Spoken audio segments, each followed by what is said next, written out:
Students, तो आज के इस वीडियो में हम लोग देखेंगे अपना फिजिक्स का नेक्स्ट चैप्टर, जो कि है human I and colourful world, जिसे हिंदी में मानव नेत्र तथा रंग बिरंगा संसार कहते हैं, जो कि आपके क्लास 10th का फिजिक्स का चैप्टर नंबर 2 है और ओवरऑल ये चैप्टर नंबर 10 है।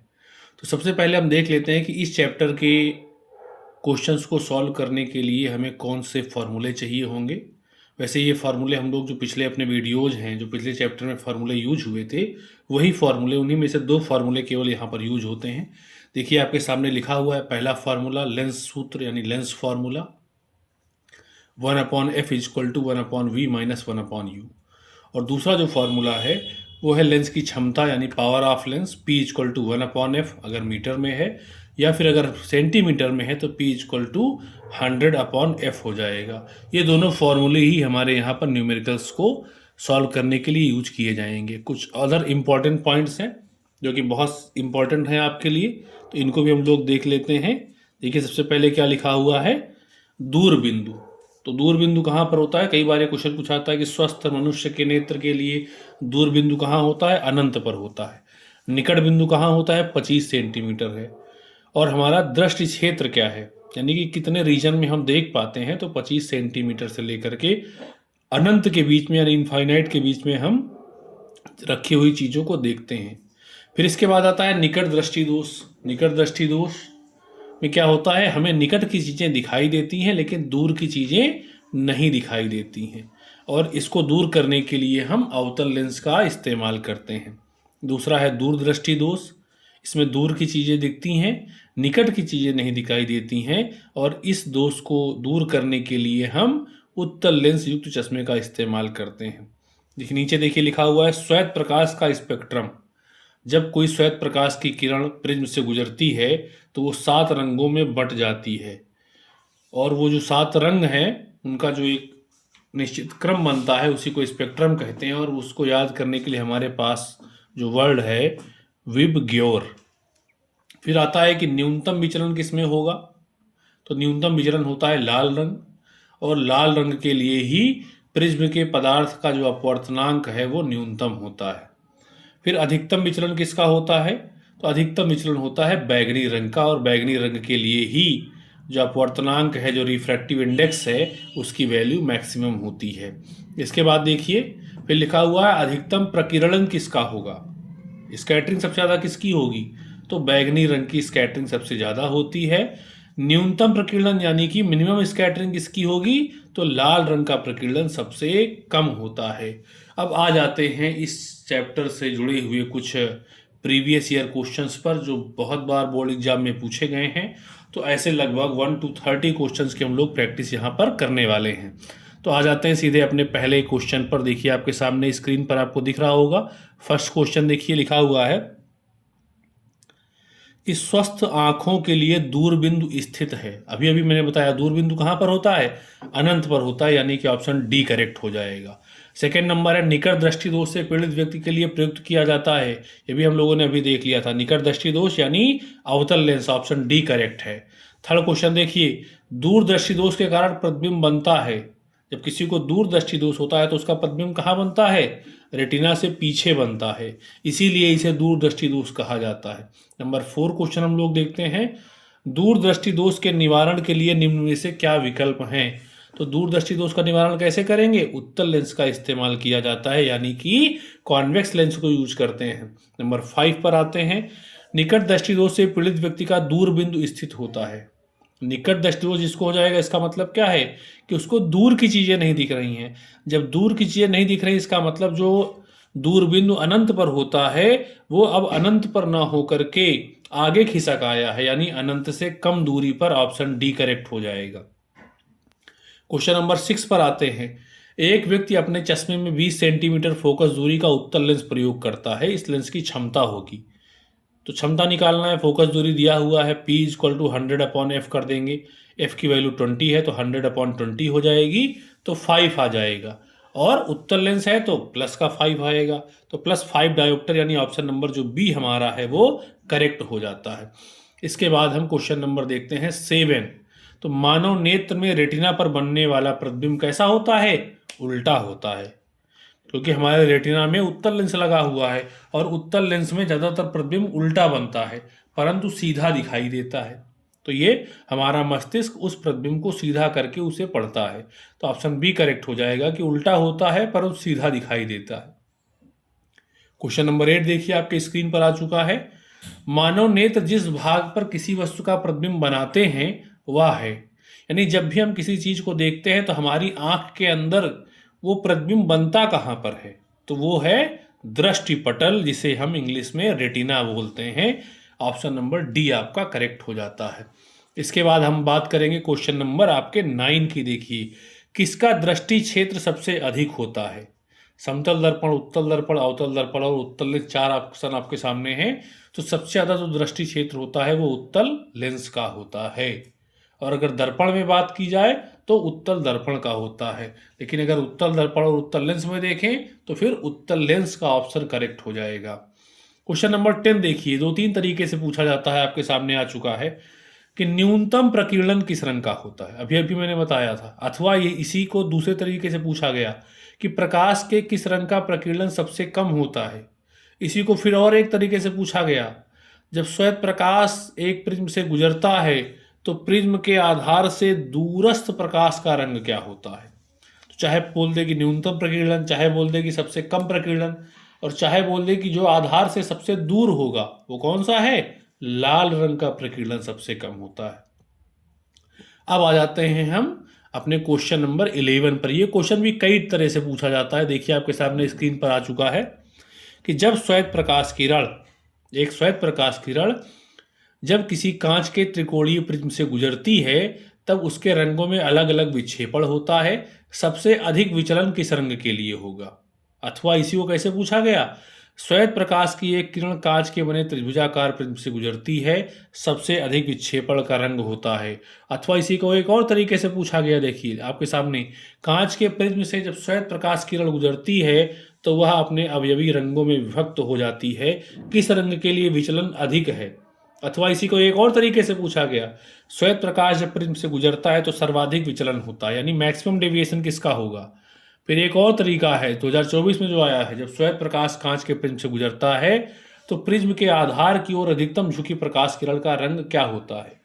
तो जितने भी टाइप से पूछा जाए सबका मतलब एक ही है कि सबसे अधिक यानी कि अधिकतम विचलन, मैक्सिमम डेविएशन किसका होता है? तो वो है हमारा बैंगनी रंग।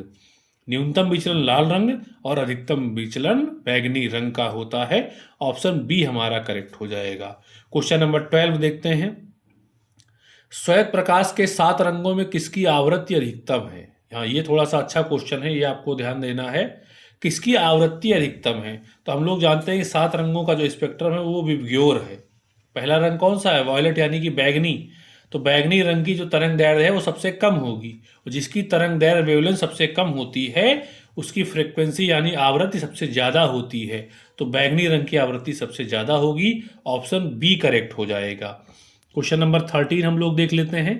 13 जो हमारा क्वेश्चन है, क्या कह रहा है कि आकाश का रंग नीला दिखाई देता है। भैया आकाश का रंग तो नीला दिख ही रहा है, क्यों दिखाई देता है? प्रकाश के प्रकीर्णन के कारण, यानी कि स्कैटरिंग ऑफ लाइट की वजह से हमें दिखता है। क्वेश्चन नंबर 14 पे आ जाते हैं, क्रांतिक कोण का मान अधिकतम होता है किस रंग के लिए?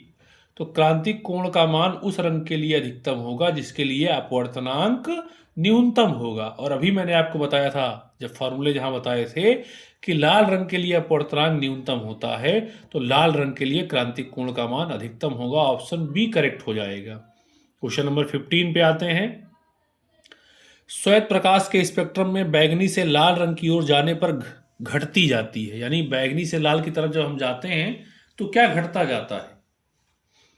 तो पहला कह रहा है कि प्रकाश की चाल घटती नहीं है भाई, बढ़ती है। प्रकाश की तरंग दैर्ध्य ये भी बढ़ती जाती है।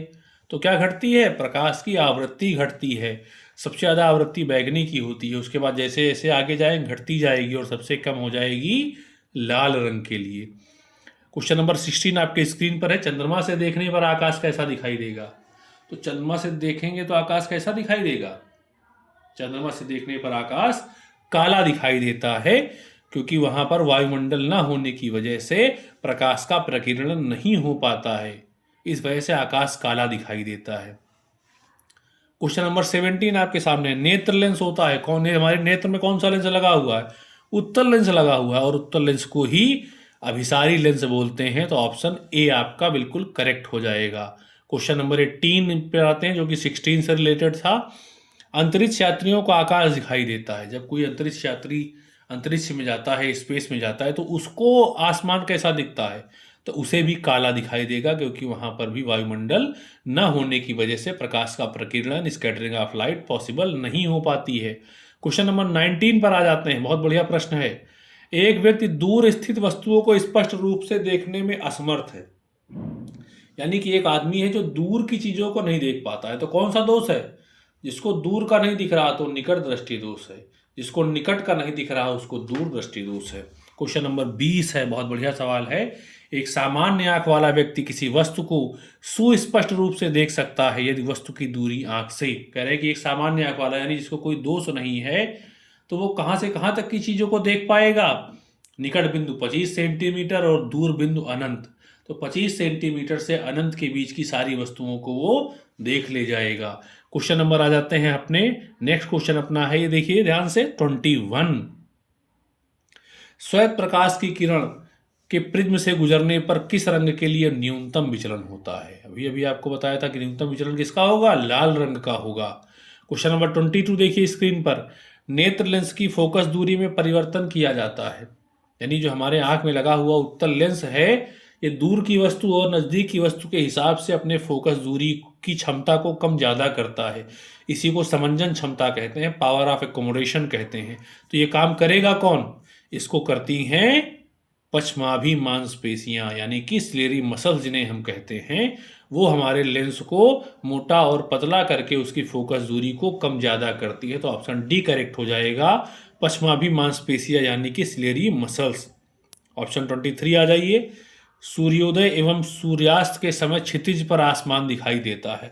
जब सूर्योदय होता है या सूर्यास्त होता है, तो हमें जहां पर क्षितिज का मतलब क्या है? जहां पर आकाश और पृथ्वी मिलते हुए दिख जाए उसे क्षितिज कहते हैं। तो वहां पर कैसा हमें रंग दिखता है? वहां पर हमें लाल रंग दिखता है, उसी को बोलते हैं रक्ताभ, जो कि बी ऑप्शन है, जिसको रेडिस कहते हैं इंग्लिश में। तो बी ऑप्शन हमारा करेक्ट हो जाएगा। क्वेश्चन नंबर 24 पर हम लोग आ जाते हैं। बहुत बढ़िया सवाल ये भी है, ऊपर रिपीट हो चुका है। सामान्य नेत्र के लिए स्पष्ट दृष्टि का परास होता है।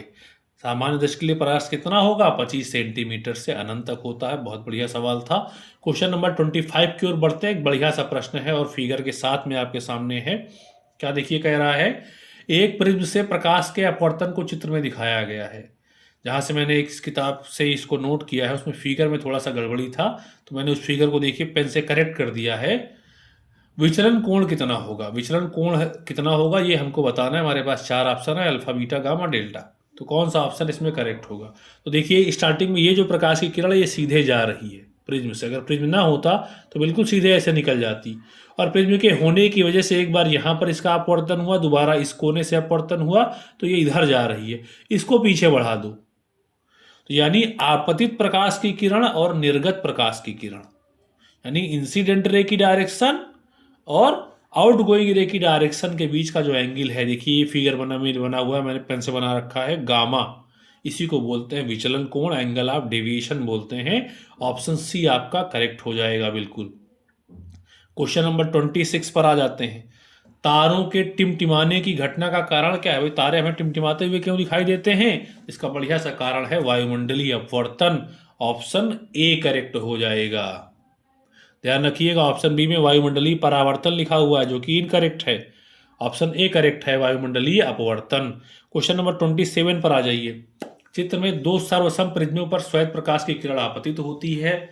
संयोजन से निर्गत प्रकाश की किरण होगी। देखिए पहला जो प्रिज्म बना हुआ है वो तो सीधा है, दूसरा प्रिज्म क्या है? उल्टा है।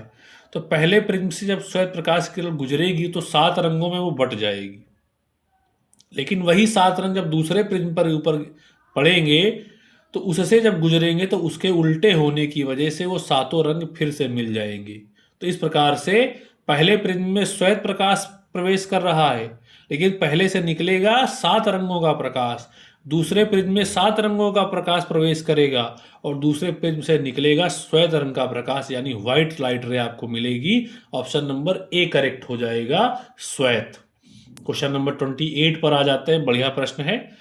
किस दृष्टि दोष के निवारण में द्विफोकसी लेंस का उपयोग होता है? यानी ऐसा कौन सा दृष्टि दोष है जिसमें हमारे चश्मे में हमें दोनों लेंसों का इस्तेमाल करना पड़ता है, उत्तल का भी और अवतल का, दोनों का इस्तेमाल करना पड़ता है?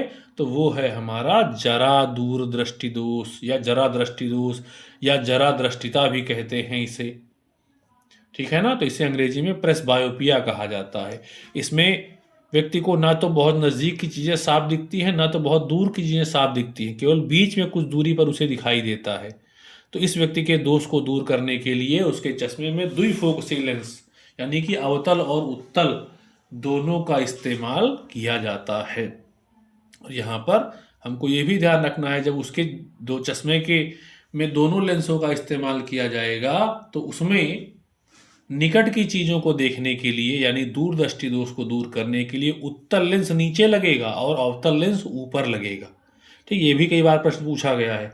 तो उत्तल नीचे लगेगा, अवतल ऊपर लगेगा। क्वेश्चन नंबर 29 आपके सामने लिखा हुआ है, बहुत बढ़िया प्रश्न है, 2025 की बोर्ड एग्जाम में आया हुआ है। श्वेत प्रकाश के निम्न किस रंग का प्रिज्म द्वारा विचलन न्यूनतम होता है? यानी प्रिज्म के द्वारा किस रंग का विचलन न्यूनतम होगा? तो अभी अगर हम अपने उस पुराने पैटर्न पे जाएंगे तो लाल रंग मिल जाएगा, लेकिन लाल तो यहाँ ऑप्शन में ही नहीं है। तो फिर क्या है ऑप्शन में? तो हमको याद है विबग्योर। तो आर के पहले क्या है? ओ, ओ यानी ऑरेंज यानी नारंगी कलर, वो भी ऑप्शन में नहीं है। उसके पहले क्या है? वाई, वाई येलो यानी कि पीला रंग। तो यहाँ पर पीला रंग है, बाकी सब उसके पहले के हैं, तो उनका विचलन तो ज़्यादा होगा, पीले रंग का सबसे कम होगा। ऑप्शन डी आपका बिल्कुल करेक्ट हो जाएगा। अब हम बढ़ते हैं अपने आज के इस वीडियो के लास्ट क्वेश्चन की तरफ। 30 नंबर देखिए आपके स्क्रीन पर है। आंख में प्रवेश करने वाले प्रकाश की मात्रा किसके द्वारा नियंत्रित होती है? यानी जो भी प्रकाश हमारी आंख के अंदर इंटर करता है तो उसकी अमाउंट को कंट्रोल कौन करता है कि कम प्रकाश जाएगा या ज़्यादा प्रकाश जाएगा? तो वो कौन करेगा? वो काम है हमारे ऑप्शन नंबर सी देखिए, पुतली का। हमारे आंख के सामने का जो उभरा हुआ हिस्सा कॉर्निया है, उस कॉर्निया के पीछे एक रंगीन कलर का पर्दा लगा होता है, उसे आइरिस कहते हैं। उस पर्दे के बीचों बीच में एक छोटा सा छिद्र होता है, होल होता है, उसी को पुतली कहा जाता है। वो छिद्र ही कभी बड़ा हो जाता है, कभी छोटा हो जाता है। इस प्रकार से वो प्रकाश की मात्रा को नियंत्रित करता है, कंट्रोल करता है। तो ऑप्शन सी करेक्ट हो जाएगा। तो मुझे पूरी उम्मीद है कि आज इसके आपकी जो 30 क्वेश्चंस हैं ये आपके लिए बहुत ज़्यादा हेल्पफुल रहेंगे। अभी हम लोग इसका एक सेकंड पार्ट भी लेकर के आएंगे, उसमें भी हम कुछ सारे क्वेश्चन देखेंगे। तो लगातार ये सीरीज चलती रहेगी। हर चैप्टर के आपको मैक्सिमम क्वेश्चंस जो हैं वो आपको प्रैक्टिस करा दिए जाएंगे। आप लोग इनको बहुत कम टाइम, चूँकि वीडियो बहुत छोटा बनता है, बस 20 मिनट के अंदर, 15 मिनट के अंदर आप वीडियोज़ को देख करके नंबर 20, 30, 25 प्रश्न एक साथ रिवाइज कर लेते हैं तो इतनी जल्दी आप बुक से भी नहीं कर पाएंगे। तो आप जल्दी ज़्यादा से ज़्यादा वीडियो को देखिए, एक बार देखिए, 2 बार देखिए। आपका जो एग्ज़ाम है बोर्ड का, उसके पहले आप इन सारे वीडियोज़ को देख करके अच्छे से प्रैक्टिस कर लीजिए, ताकि बहुत ईजिली आप एग्ज़ाम को टैकल कर पाएँ। और ये हमारी सीरीज़ लगातार चलती रहेगी, लगातार आपको वीडियोज़ प्रोवाइड होते रहेंगे और आप इनको अच्छे से पढ़ते रहिए, देखते रहिए। अगर आपको ये सीरीज़ अच्छी लग रही है तो आप चैनल को ज़रूर से सब्सक्राइब जरूर कर दें और अपने दोस्तों के साथ में शेयर करें, ताकि बोर्ड एग्ज़ाम के पहले उनको भी ये वीडियो मिल जाए, तो वो लोग भी इसको देख करके अपने जो उनकी एग्ज़ाम की प्रिपरेशन है उसको और ज़्यादा अच्छी कर सकें। Thank you so much.